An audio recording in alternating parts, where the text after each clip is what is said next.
Today I'm going to talk a little bit about containment and embodiment and structure and expression. So, this is a container, a literal one, a recipe box. And if I am ruminating or stuck on a problem of some kind, I might use this to help kind of get a little bit of space and perspective on a situation. So, what I would probably do if I were to use this today is I actually prefer a small piece of paper. I found that for some people, a big piece of paper or like a open journal might just be an invitation to circle on a thought, which is not helpful usually. I don't think I've ever come to a good solution while circling on a thought. Maybe you're the exception to that rule. But anyhow, so what I would do is I would take out a small piece of paper like this and I would write on it what exactly the problem is as concisely and objectively as I can.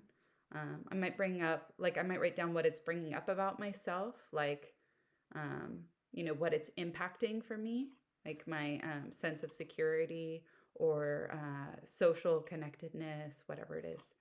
And then I'd write down what emotions coming up, what I'm noticing in my body, and then I might scale how intense it is, 0 to 10, with 0 being neutral, 10 being the most upsetting or disturbing. Or I could use like a color scale, really anything that works.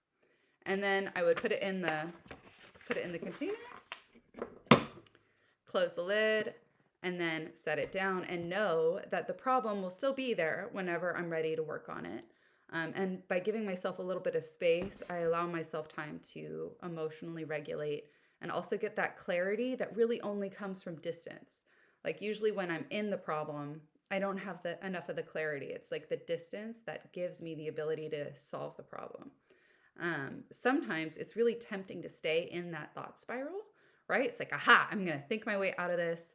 Like, don't break my cycle. I just need to stay in it. And then, but yeah, when that happens, I like to remind myself of all the times that it's worked, getting a little bit of distance, and how often it is that we come to solutions just out of the blue, such as when we're walking or like taking a shower, driving in the car. A lot of people have these kinds of epiphanies when they least expect them. And I think that's because the problem solving part of our line is the problem solving part of our mind is actually offline, right? And we're just kind of absorbed in the day to day flow. And that's when, boom, the idea that solves the problem comes in. Also, another advantage of putting it in the container and getting a little distance is sometimes problems that seem big are not so big, like the next day or a couple days later, a week later, right? A lot of the problems just kind of simply aren't as they seemed, or aren't even really problems. Context goes a long way. Time can help a lot with perspective as well. So I do want to talk a little bit about how sometimes people have complex feelings about containers. And to me, I can't think about containers without also thinking about embodiment. Like, what does it mean to be in body? What does it mean to hold things? What does it mean to sit with things? Um, yeah, all this beautiful stuff that we get to talk about when we become therapists. But I wanted to share some other kinds of containing. One is using like a canvas. This has a structure, right? It has a means of accepting what we put onto it. And we have limits with it. Usually with containment, we think there's usually some kind of a limit or a structure to it. So yeah, I'm obviously not a professional artist, but it can be a useful tool, right? To just express ourselves through some form of containment.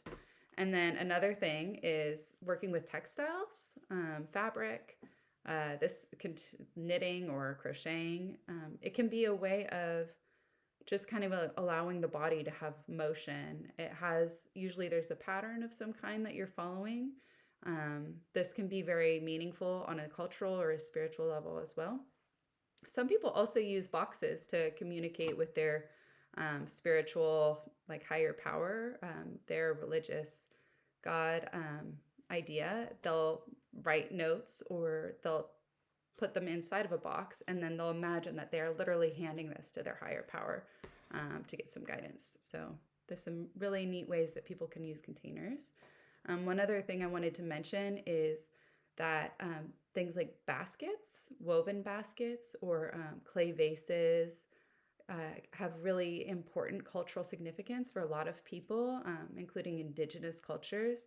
There can be layers and layers and layers of meaning and ritual and family heritage involved in that container. So it's so important that we recognize and celebrate that we all have individual relationships to this idea of containment. And of course that means is not like therapeutic advice, because I can't individualize it for anybody else. But I hope that some of what I've shared today is helpful for you. And yeah, I hope that it helps you think about containers. Thank you for listening.